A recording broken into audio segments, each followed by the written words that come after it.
તમારે આવી સારી શાળા મળી છે, તમને આવા સારા સંચાલક મળ્યા છે, તમને આવા સરસ વિદ્યાગુરુઓ, આવા સારા શિક્ષકો તમને મળ્યા છે.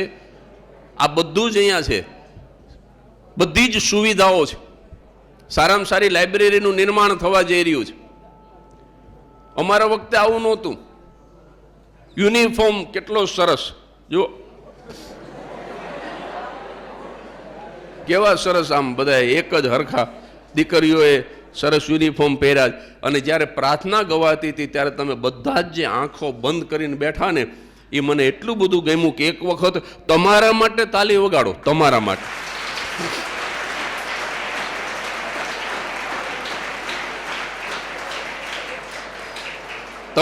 તમે જે પ્રાર્થનામાં જે ડિસિપ્લિનથી બેઠા,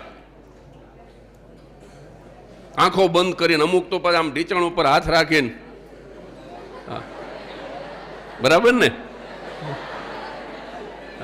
યોગની મુદ્રામાં. અમારા વખતે આવું નહોતું સાહેબ. અમારા વખતે આવા યુનિફોર્મ નહોતા, અમારા વખતે આવી સુવિધા નહોતી. અંબાલાલ અમારા ભેગું ભણતો. અમારા વખતે અમે સરકારી શાળામાં ભણતા, સરકાર યુનિફોર્મ મોકલતી, સફેદ શર્ટ અને વાદળી ચડી. એમાં કોઈના માપ તો લેવાના જ ન હોય. ટ્રેક્ટર ભરીને યુનિફોર્મ આવે, માસ્તર એક એક ઘા કરે, જેને ખોળામાં પડે એનો. અમારે અંબાલાલે યુનિફોર્મ અહીંયા પહેર્યો, પણ કંઈક ગમે તે થયું,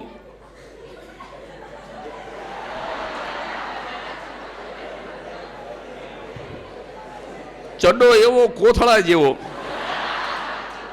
જમીનથી 4 જ આંગળ ઊંચો રહે એવો.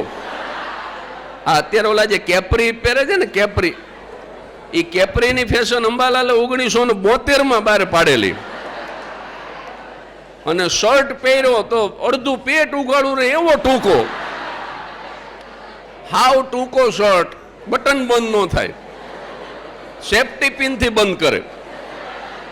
અને કોથળા જેવો ચડો, માથે એલ્યુમિનિયમનો ટંક. હું અંબાલાલ બે એલ્યુમિનિયમનો ટંક માથે મૂકીને નિશાળે જતા. એના ઉપર પીળા અક્ષરે અંગ્રેજીમાં જગદીશ લખતા આવડું ને, જગદીશ અંગ્રેજીમાં લખતા આવડું, JGDISH. ઓઇલ પેન્ટ કલરથી પીળા અક્ષરે મેં દાંતણથી એ એલ્યુમિનિયમના ટંક ઉપર જગદીશ લખેલું. દાંતણની પીંછી હોય ને, દાંતણની પીંછીથી, હા, જગદીશ. અને માથે મૂકીને જાતા. એક દી અંબાલાલનો આવ્યો તો બીજે દી અમારે લાપુ પંડ્યા, અત્યારે ગુજરી ગયા, રાજસીતાપુરના લાભશંકર પુ પંડ્યા, લાપુ પંડ્યા. પંડ્યા સાહેબે ઊભો કર્યો અંબાલાલને બીજે દી, કેમ કાલ નહોતો આવ્યો? પણ અઘરા જવાબ આપે.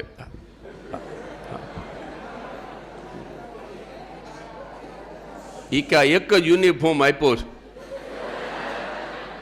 ક્યારેક તો ધોવા નાખવો ને. પંડ્યા સાહેબ કે જો રવિવારે ધોવાય, 26મી જાન્યુઆરીએ ધોવાય, 15મી ઓગસ્ટે ધોવાય, ચાલુ દિવસમાં યુનિફોર્મ ધોઈને રજા ન પડાય. હવે આવું ન કરતો, નહીં તો એક ફડાકો મારીશ.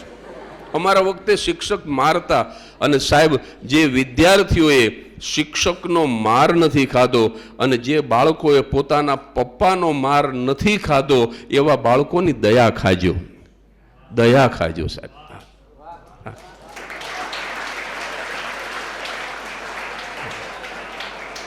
અમને મારતા ને અત્યારે અમને યાદ આવે છે ને, તો અમને બહુ આનંદ થાય છે કે સારું કર્યું. હા, લાભશંકર પંડ્યા કે હું હવે જો રજા પાડી તો મારીશ. અંબાલાલ કે હવે ભૂલ નહીં કરું. વળી એક દી નો આવ્યો.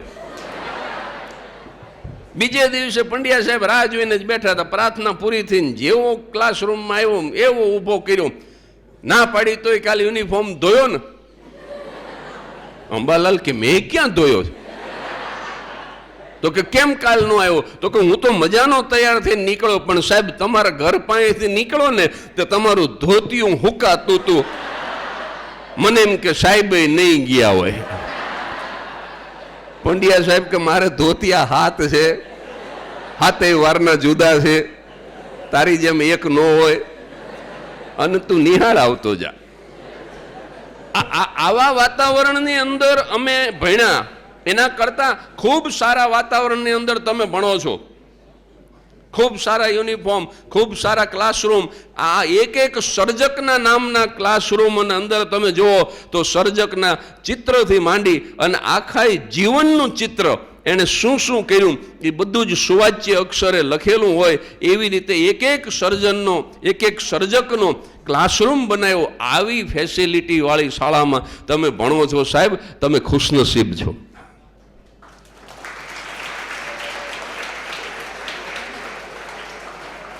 અમારા વખતે આવું નહોતું સાહેબ. 3 વસ્તુ જીવનમાં કરજો, 3 તનતોડ મહેનત કરજો. 3 શબ્દ યાદ રાખજો. મહેનત કરજો. જીવનમાં તમારે જો સફળ થવું હોય તો કઠોર પરિશ્રમ કરજો, ખૂબ મહેનત કરજો. તમે મહેનત પાછી સાચી દિશામાં કરજો. તમે પેડલ મારતા હોય પણ સાયકલની ઘોડી ન ઉતારી હોય તો ગમે એટલી મહેનત કરશો, ગતિ નહીં કરી શકો, અને ગતિ નહીં થાય તો પ્રગતિ નહીં થાય. બીજું, ભલે તમે ઘોડી ઉતારી નાખી, જવું છે મૂળી અને લીંબડીની દિશામાં જતા હશો તો તમે ગતિ કરશો પણ અવળી ગતિ કરશો. તમારે સાચી દિશામાં ગતિ કરવી પડશે, અને એ સાચી દિશા તમને કોઈ ચીંધી શકે તો એ તમારા વિદ્યાગુરુ ચીંધી શકે, તમારા વાલીઓ ચીંધી શકે, તમારા મોટા ભાઈ બહેન ચીંધી શકે. એટલે આવા વડીલો પાસેથી, વિદ્યાગુરુ પાસેથી તમારે તમારી પ્રતિભા પ્રમાણે કઈ દિશામાં જવાનું છે, કઈ દિશામાં તમારે પેડલ મારવાના છે, એ એક વખત જાણી અને એ દિશામાં તમે ગતિ કરશો તો તમે ચોક્કસ સફળ થશો. આ નાનકડી બોલપેન બનાવવા વાળો એક નાનકડો ઉદ્યોગપતિ એટલી તકેદારી રાખે કે 50,000 પીસ દરરોજ એના કારખાનામાં બનતા હોય, એમાં એક પણ પીસ એવો ન બનવો જોઈએ જે ફેંકી દેવો પડે, જે રિજેક્ટ હોય. તો સાહેબ, આ પરમ કૃપાળુ પરમાત્મા જે આ માનવ નામના પીસ બનાવે છે ને, એક પણ પીસ એવો ન બનાવે જે રિજેક્ટ હોય, જેને ફેંકી દેવો પડે. સાહેબ, દરેક મનુષ્યમાં એક ઉદ્યોગપતિ એટલી તકેદારી રાખે તો અખિલ બ્રહ્માંડનો અધિપતિ છે, પેલો ઉદ્યોગપતિ છે, આ અધિપતિ છે, ને એ પાછો અખિલ બ્રહ્માંડનો અધિપતિ છે.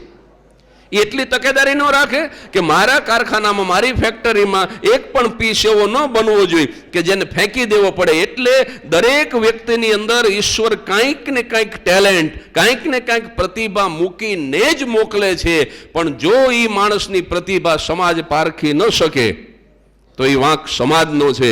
જો એની પ્રતિભાને શિક્ષકો પારખી ન શકે તો એ વાંક શિક્ષકોનો છે. આ દરેક વિદ્યાર્થીમાં ટેલેન્ટ છે, દરેક વિદ્યાર્થીમાં, માત્ર એને પારખવાની છે. શિક્ષકોએ 3 પ્રકારની ભૂમિકા ભજવવાની છે. એક મેં કીધું ને કે શિલ્પકાર થવાનું છે, બિનજરૂરી ભાગ દૂર કરીને પ્રતિભાને બહાર પાડવાની છે. શિક્ષકોએ બીજી ભૂમિકા દાયણની ભજવવાની છે. દાયણ કહેતા નર્સ.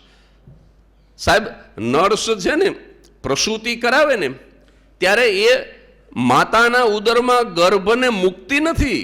દાયણ ગર્ભ તો ઓલરેડી હોય જ છે, એને ગર્ભને નુકસાન ન થાય અને માતાને પણ નુકસાન ન થાય એ રીતે ગર્ભમાંથી વિકસિત બાળક થયું હોય એ બાળકને એ બહાર લઈ આવે છે, એને પ્રસવ કરાવે છે.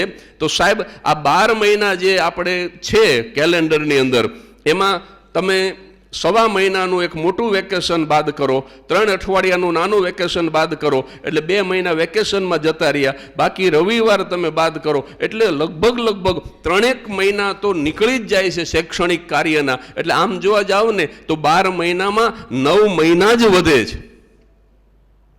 અને સાહેબ, એ 9 મહિના સુધી એક વર્ગખંડની અંદર જે રીતે ગર્ભખંડમાં એક બાળકનો વિકાસ થતો હોય 9 મહિના સુધી, એવી રીતે આ વર્ગખંડની અંદર પણ 50, 55, 45, ચેતનાઓનો વિકાસ થતો હોય અને વર્ષ પૂરું થાય ત્યારે એનો પ્રસવ થતો હોય સાહેબ. એટલે શિક્ષકની બીજી ભૂમિકા એ દાયણની ભૂમિકા છે. એને એને એને કશું નાખવાનું નથી. વધુ એક વખત હું પુનરુક્તિનો દોષ વળીને એને જે છે એ બહાર કાઢવાનું છે. ઓલરેડી માતાના ઉદરમાં બાળક હોય છે, નર્સ એને માવજતથી બહાર લઈ આવે છે. એ રીતે શિક્ષકોએ પણ બાળકમાં પડેલી પ્રતિભાને ગર્ભ જેટલી મૂલ્યવાન સમજી અને નજાકતથી એને બહાર લઈ આવવાની છે. એટલે બીજી ભૂમિકા શિક્ષકની, બીજી ભૂમિકા દાયણની છે.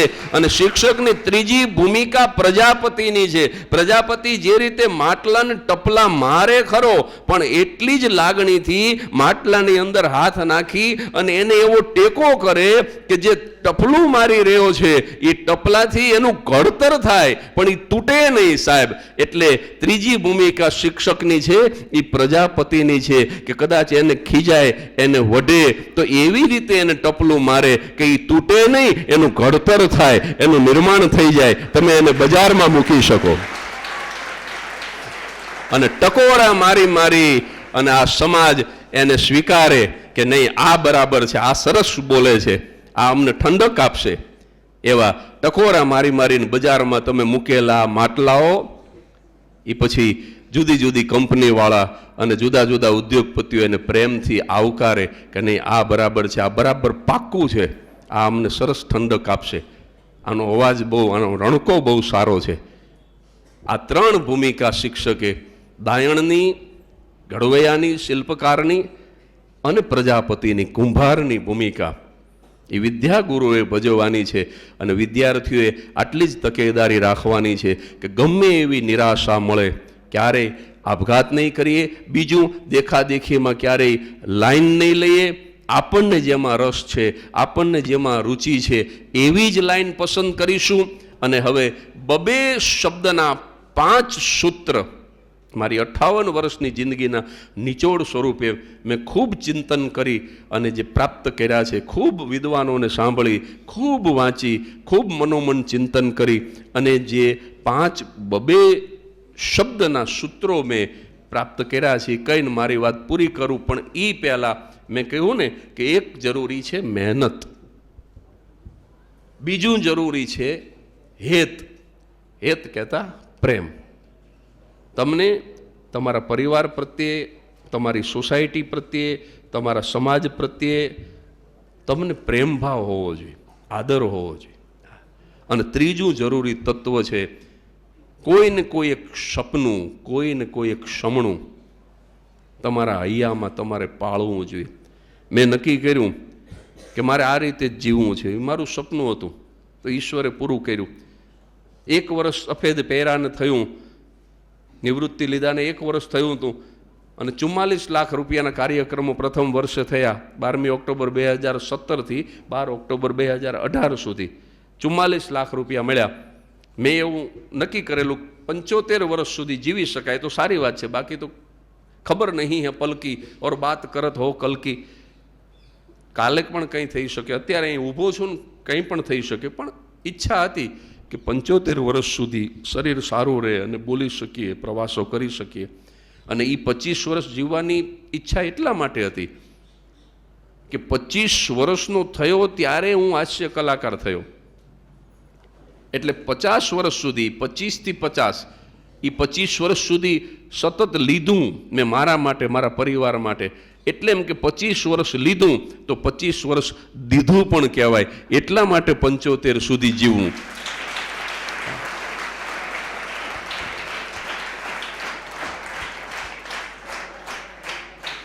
એ વાત જુદી છે કે જ્યારે શરૂ કર્યું ત્યારે પહેલો પ્રોગ્રામ 500 રૂપિયામાં કર્યો હતો અને 2017માં કાર્યક્રમ કરતો ત્યારે 50,000 રૂપિયા પુરસ્કાર હતો. એટલે એ તો મોંઘવારી પ્રમાણે વધે. એનો અર્થ એવો નથી કે આપણે વર્ષમાં કાપ મૂકી દેવું, વર્ષ નહીં ઓછા કરવાના. 25 વર્ષ આપણે લીધું તો 25 વર્ષ દઈએ. એટલે મેં 44 લાખ ગુણ્યા 25 કર્યું. કેલ્ક્યુલેટરની અંદર કરજો તો તમને આંકડો મળશે 11 કરોડ. એટલે મેં પ્રથમ વર્ષ પૂરું થયું ત્યારે મેં જાહેરાત કરેલી કે 11 કરોડ રૂપિયા આપીને મરીશ સમાજને. અને પછી તરત જ વિચાર આવ્યો કે વહેલા ગુજરી ગયા તો અને ત્યારે તરત જ બીજું વાક્ય હું બોલ્યો તો કદાચ એની અંદર 2-3 કરોડ ઓછા રહી જશે તો મારી પત્ની અને મારો દીકરો મારી મહેનતથી વસાવેલી મારી 1-2 પ્રોપર્ટી વેચી નાખશે, પણ 11 કરોડનું દેણું પૂરું કરીને જ જઈશ.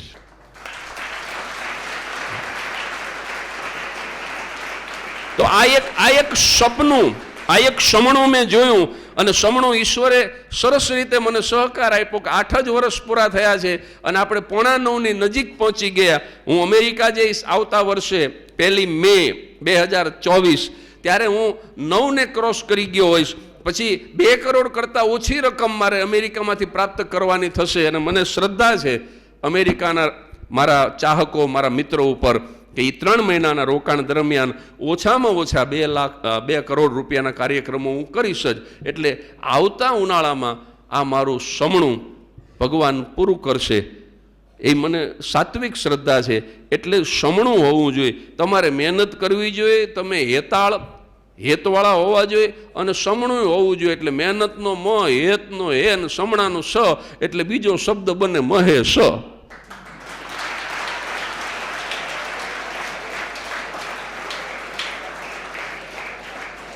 એટલે છોકરાઓ મહેશ અને ભરત થાજો, ભરત અને મહેશ થાજો. આ અર્થમાં કે અમે મહેનત કરીશું, અમે સૌને પ્રેમ કરીશું, અમે એક સપનું સેવીશું જે પૂરું કરીશું, અમે ભણતર એજ્યુકેશન પ્રાપ્ત કરીશું, અમે કોઈને કોઈ એકાદી કળામાં, કોઈને કોઈ એકાદી રમતમાં અમે રસ લઈશું. અને એક તમન્ના એ જ સમણું છે, સમણું એ જ તમન્ના છે. એક તમન્ના લઈ અને એક આશા સાથે અમે જીવીશું, અમે ક્યારેય નિરાશ નહીં થઈએ. આ બધા જે ગુણ છે એને આજે મહેશભાઈના જન્મદિવસે તમારા ઘરે લઈને જજો. આમાંથી જે કંઈ યાદ રહે એ ઘરે જઈને લખી નાખજો, જે કંઈ હું બોલ્યો એ. અને હવે છેલ્લા 2 શબ્દના 5 સૂત્ર તમને આપું પ્રસાદી સ્વરૂપે, અને પછી મારી વાત પૂરી કરું. તમે આ કદાચ આ તમને યાદ ન રહે ને તો આ કાર્યક્રમ મારી ચેનલ ઉપર આવશે, યુટ્યુબ ચેનલમાં. મારા જ નામથી યુટ્યુબ ઉપર મારી ચેનલ છે, Jagdish Trivedi official YouTube channel. એના ઉપર આ કાર્યક્રમ ટૂંક સમયમાં આવશે. એટલે તમને આ શિક્ષકો જાણ પણ કરશે. તો તમે એ સાંભળીને પછી એ વખતે લખી લેજો. અને આ પ્રકારના વિડીયો હું આમ તો મને સંકોચ થાય, પણ મહેશભાઈ કીધું એટલે હું કહી દઉં. હું નથી જાહેરમાં બોલતો, પણ આ પ્રકારના વિડીયો જોક્સના અને આ પ્રકારની મોટિવેશનલ વાતોના એ સાંભળવાનું, જોવાનું તમને સમય રહેતો હોય તો તમે બોર્ડમાં હોય અને તમારે વાંચવું પડતું હોય અને તમે મોબાઈલ ન જોઈ શકતા હોય તો પ્લીઝ ન જોતા. તમને સમય રહેતો હોય તો તમે આ ચેનલ સબસ્ક્રાઈબ પણ કરી શકો કે જેથી કરીને તમને દર અઠવાડિયે નવો વિડીયો ઓટોમેટિક મળ્યા કરે.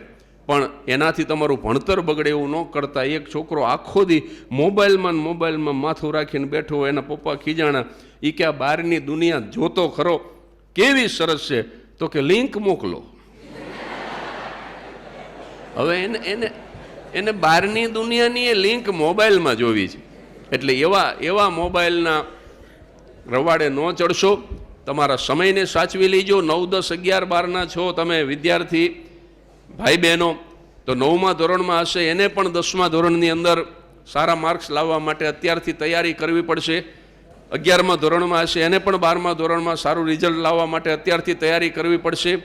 અને સાહેબ, મનુષ્ય અવતારની અંદર પણ એવું જ બને છે. આ એક જ અવતાર એવો છે કે જેની અંદર તમે મોક્ષ પ્રાપ્ત કરી શકો.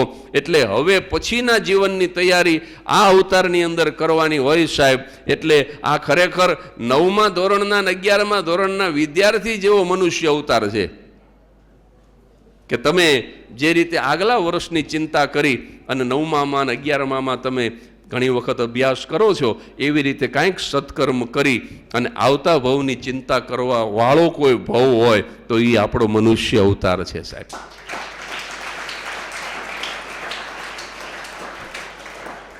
એટલે 2 શબ્દના 5 સૂત્રો આપી દઉં, ઘરે જઈને લખી લેજો. પહેલું સૂત્ર, વહેલા ઉઠો.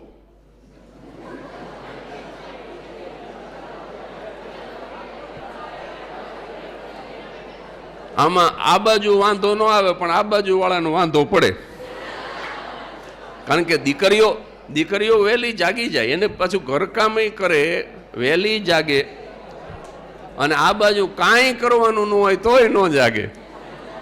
મારો એવો અનુભવ છે, મારી બેન કાયમ વહેલી જાગે, હું બહુ સૂઈ રહું મોડે સુધી. એટલે વહેલા ઉઠો સાહેબ, પહેલું. બીજું સૂત્ર, હળવી કસરત. અહીંયા વ્યાયામ કરો છો તમે શાળામાં?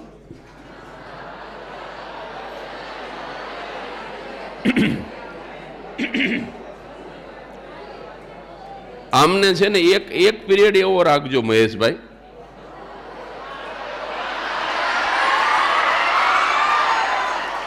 ભલે દરરોજ નથી કહેતો, પણ ભલે અઠવાડિયે એકવાર, 15 દિવસે એકવાર, પણ એક વ્યાયામનો પીરિયડ રાખો.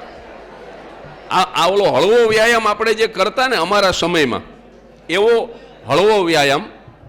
કારણ કે શાહબુદ્દીન રાઠોડ સાહેબે એક પીરિયડ નાવાનો રાખ્યો હતો, તળાવના કાંઠે સ્કૂલ, અને અઠવાડિયે એક પીરિયડ એવો રાખ્યો કે છોકરાઓને તળાવમાં કૂદકા જ મારવાના, સીધા ધુમકા મારવાના.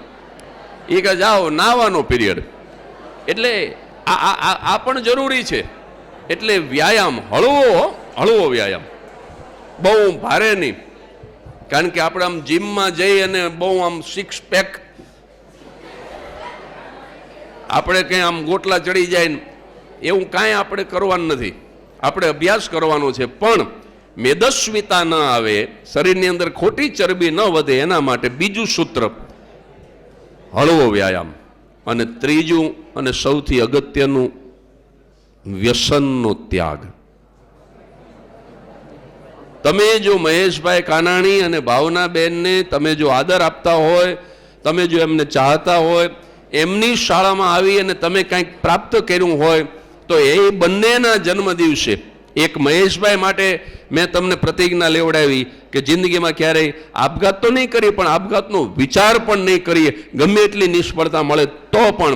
એવી જ રીતે ભાવનાબેનના જન્મદિવસે ભાવનાબેનને જન્મદિવસની ભેટ દિલથી એ આપો તમે કે જિંદગીમાં ક્યારેય કોઈ પણ પ્રકારનું વ્યસન નહીં કરીએ. આ મોટામાં મોટી ભેટ છે.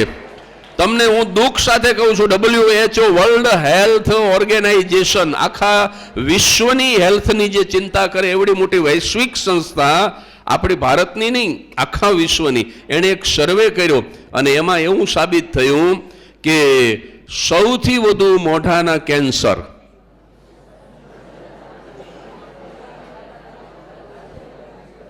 આ ગૌરવ લેવા જેવી વાત નથી મિત્રો, આ શરમ થાય એવી વાત છે. સૌથી વધુ મોઢાના કેન્સર મારા તમારા ભારતમાં થાય છે, અને ભારતમાં પણ સૌથી વધુ મોઢાના કેન્સર આપણા ગુજરાતમાં થાય છે. અને એનું કારણ ગુટખા છે, એનું કારણ ફાકી છે.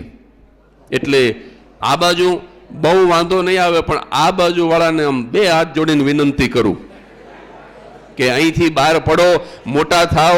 પછી ભૂલથી પણ, અત્યારે તો ન જ હોય, વિદ્યાર્થી અવસ્થામાં હું સમજુ છું, પણ આ એક તમે આ બેનને જન્મદિવસની ભેટ આપીને જજો આજના દિવસે કે અમે આ સ્કૂલમાંથી બહાર પડ્યા પછી પણ, અમે નોકરી કે ધંધો શરૂ કર્યા પછી પણ જીવનમાં ક્યારેય વ્યસન નહીં કરીએ. આ ચોથું સૂત્ર, વ્યસનનો ત્યાગ.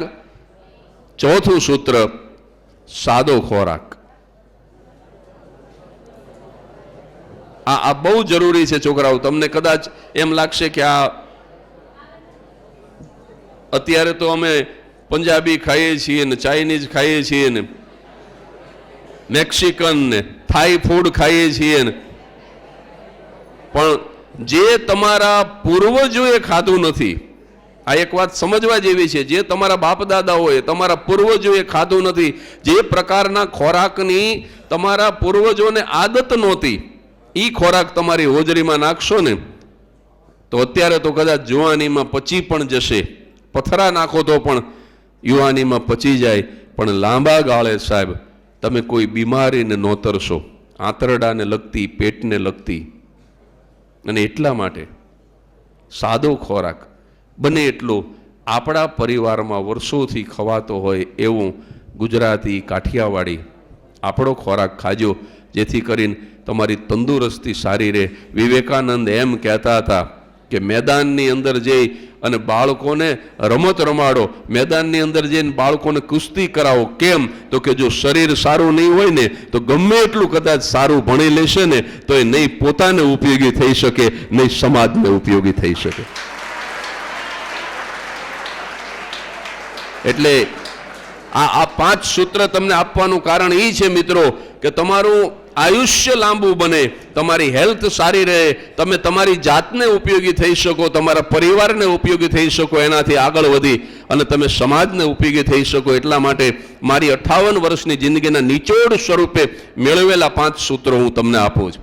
એમાંનું આ 4થું સૂત્ર સાદો ખોરાક, અને 5મું અને છેલ્લું સૂત્ર 2 મિનિટની વાર છે. મારું વક્તવ્ય પૂરું થવાને 2 મિનિટની વાર છે, 6 વાગવાની. 1 કલાક ક્યાં નીકળી ગયો ખબર ન પડી. 5મું અને છેલ્લું સૂત્ર પરમમાં શ્રદ્ધા. કોઈ એક તત્વ, મેં કહ્યું એમ, તમે ઈશ્વરને માનો, ચાહે અલ્લાહને માનો, તમે માતાજીને માનો, જેને માનવું એને માનો, પણ કોઈ એક પરમ તત્વની અંદર તમે શ્રદ્ધા રાખીને જીવજો. કારણ કે કોરોના કાળ જેવો કોઈ કપરો કાળ આવશે, ભૂકંપ જેવી કોઈ આફત આવશે, આવી કોઈ કુદરતી કે માનવ સર્જિત આફત જ્યારે આવશે અને ત્યારે જો તમે કોઈ એક તત્વમાં શ્રદ્ધા રાખીને જીવતા હશો ને તો એ શ્રદ્ધા તમારી બેડલીને બુડવા નહીં દે. એ શ્રદ્ધા તમને પાર ઉતારી દેશે. એટલે જે કંઈ આ 1 કલાકની અંદર મને યાદ આવ્યું એ મેં શિક્ષણને કેન્દ્રમાં રાખી, શિક્ષકોને કેન્દ્રમાં રાખી, વિદ્યાર્થીઓને કેન્દ્રમાં રાખી, એક શાળાને કેન્દ્રમાં રાખી અને તમારી સાથે વહેંચવાનો પ્રયાસ કર્યો છે. અને આ 1 કલાકના વક્તવ્યમાં વિદ્યાર્થી ભાઈ બહેનો હોમવર્ક એટલું જ આપું છું વિદ્યાર્થી ભાઈ બહેનોને કે તમારા ઘરે જઈને આજે તમને આમાંથી જે કંઈ ગમ્યું હોય અથવા તો જે કંઈ તમને યાદ રહી ગયું હોય એ તમારી કોઈ વધારાની જે નોટ હોય, તમારા અભ્યાસક્રમની નહીં પણ તમે વધારાની કોઈ નોટ તમારી પાસે હોય એની અંદર ચોક્કસ જઈને લખી નાખજો. અને બરાબર 6ના ટકોરા પડે છે. વિશેષ કશું જ નથી કહેતો. અહીંયા મને બોલાયો, આ પ્રસંગનો સાક્ષી બનાવ્યો, શિલાન્યાસની અંદર પણ મને સહયોગ આપવા માટે બેસાડ્યો. 1,11,111 જેવી રકમનું દાન કર્યું અને આવી પૂરી પવિત્રતાથી આપણી પૂર્વની સંસ્કૃતિને શોભે એ રીતે આ દંપતીએ જન્મદિવસ ઉજવ્યો અને તમારી સાથે 1 કલાક સુધી મારા વિચારોને વહેંચવા માટેની મને તક આપી. એના માટે હું દર્શન વિદ્યાલય અને મહેશભાઈ કાનાણીનો હૃદયપૂર્વક આભારી છું.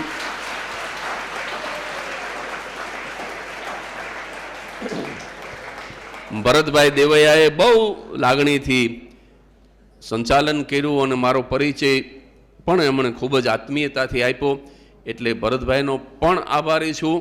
અને આ કાર્યક્રમ હજી પૂરો નથી થતો પણ મારી એવી દિલથી ઈચ્છા છે, મારા વાલા વિદ્યાર્થી ભાઈ બહેનો, બરાબર 6 વાગ્યા છે, કલાક પૂરો થઈ ગયો છે, આપણે રાષ્ટ્રગીત ગાઈને પછી હું મારી વાત પૂરી કરું.